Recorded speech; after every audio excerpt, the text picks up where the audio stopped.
Right here I'm using some alcohol inks. I'm first using a very light blue ink. By the way, these are homemade alcohol inks. There are a bunch of recipes you can find online, like on YouTube, but these are not alcohol based, they are water based. And I'm using a sponge. I cut up a sponge and I use a clothespin to hold it so our fingers don't get messy, to apply the ink to the page. So first of all, I'm using a very light ink. It's a very light blue.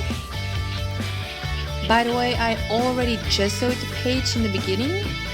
I used some gesso by the brand Decopatch. I really like that gesso and I use it on all of my pages. I think gesso is definitely a must-have because it just uses a lot less paint and everything. It's really good. So here I'm adding a little bit of a darker color of blue. It's still not very dark, but I was aiming for a sort of cloudy sky, so I didn't want to have it too dark. So I'm just spreading it on here. And then I'm using a wet baby wipe to sort of remove ink in certain places. And that's the effect of the sort of clouds that I wanted to get. So I wanted the page to look a bit like a cloudy sky. So with the wet baby wipe, while the ink is still wet, I am removing some ink so it looks like clouds. I'm first doing this half of the page because I don't want the ink to get too dry and then it won't work. Even the baby wipe is wet, but I still think it works better when the ink is still wet. So now I'm gonna do the second half of the page and I'm gonna do exactly the same. So here I'm gonna use the golden soft gel in the matte. I really like this because it is nice and thick, and that means that it doesn't contain a lot of water. So when I use this on my pages, it doesn't really smear my background. So I only use it to secure the background. I don't use it for anything else because I think it's too thick. I also have the golden regular gel, but I find that that one is just way too thick, so I always water it down when I use it. But I actually rarely use it. But this one is very good because it's nice and thick, but it's not that thick that you can't spread it around anymore. So I really like it for sort of using on my background.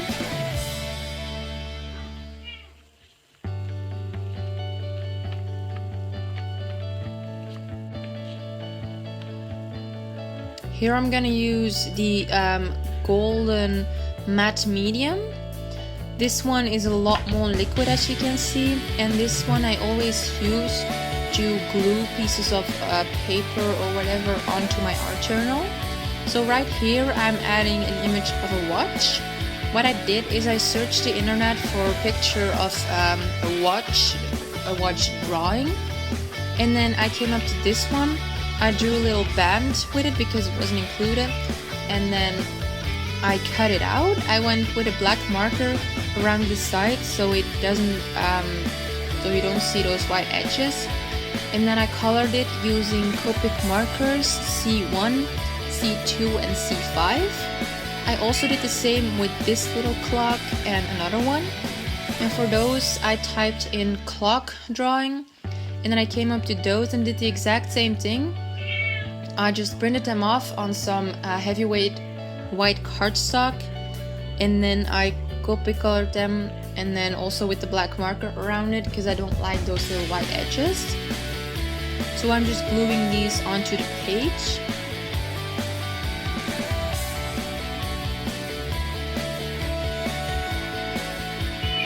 I'm also making sure that I put enough glue underneath the little images, but I'm also putting it over top of it to sort of seal it, even though it is with Copic colors, they are alcohol based, but just to make it all a non-porous surface.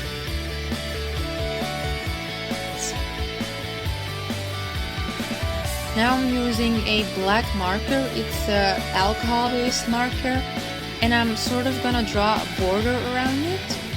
So I'm sort of drawing a wavy border around it, and then later on I'm gonna color it in so that I have a nice black border around it.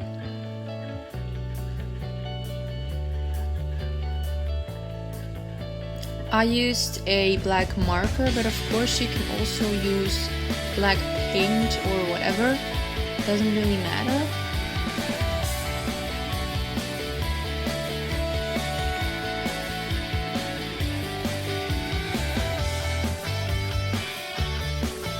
And then now I'm just coloring it in so that I have a solid black border.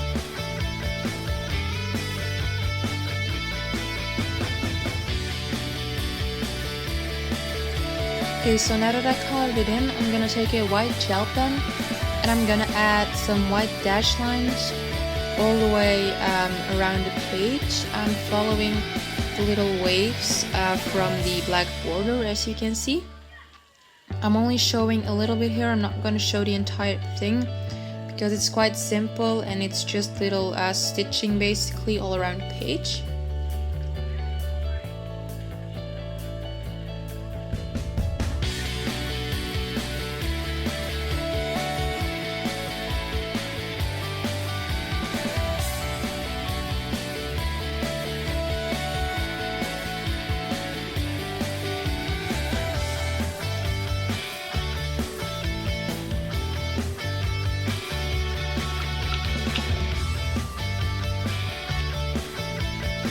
So now I'm gonna use a blue marker. This is just a very cheap marker. This has a brush tip which makes it quite easy. And I'm going around my clocks and my watch. And because I used the gel medium earlier, I have a non-porous surface. And when I add this marker, I have some time to sort of move it with my finger so that I have sort of a little bit of a shaded background. I got this idea from Vicky.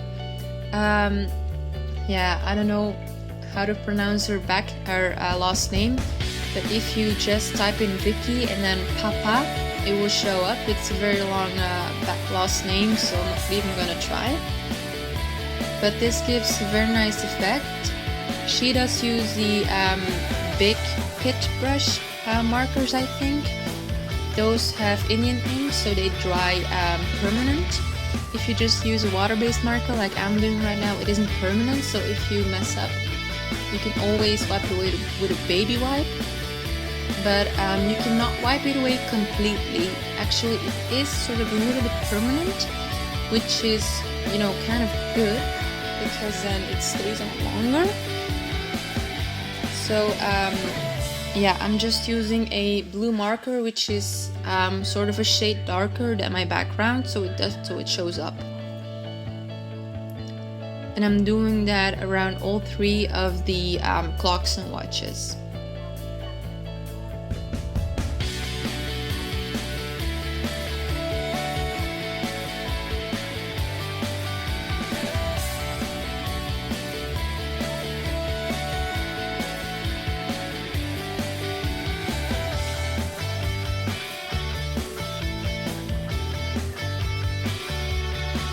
Now here I'm also using the golden matte medium and I'm gluing down some alphabets. In alphabet I use the Lawn Fawn Queen's Capital ABCs dies, and I cut out the word live, so those 4 letters, out of some black cardstock. If you don't have black cardstock, you can just die cut it out of some white and then color it black. But it's the Lawn Fawn Queen's Capital ABCs, and I really like these. They're the perfect size. They're really, really nice. They also have the lowercase alphas, and they also have numbers, both in stamp sets and in dies. So they are really, really nice for art journaling. I also have the stamp set in the capital, and I also use it a lot on my art journal pages. So I put down the word life. My quote is, "Life is too short to wait." That's why I also use the clocks, because they are sort of related to time. So I did the life in the big letters because that's sort of the main word. Now I'm using some Ranger Archival ink in jet black, and I'm gonna stamp the rest of the sentiment in just some basic alphas. These I got really cheap in a store here in Belgium, and they're just a basic alphabet set. You can use, actually you can use any kind of alphabet set, it doesn't really matter, but I have sort of a basic font.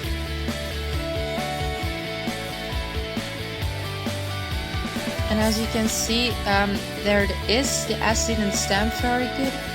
So what I did is I used a black marker to sort of, fill it in. Here I'm using a black gel pen. I really find that gel pens, both in black and in white, are a real must-have for every crafter.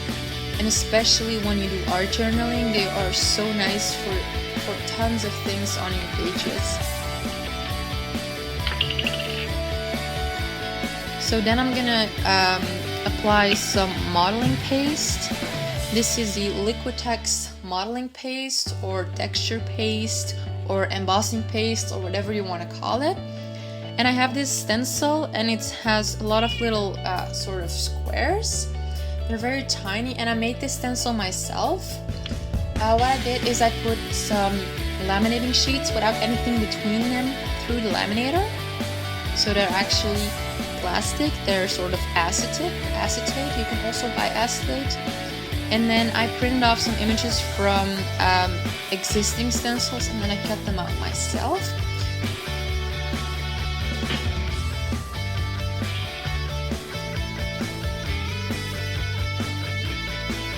And then the page is done. So here I'm showing you in detail how it looks. The pages can go. And this was it, so thanks for watching, bye!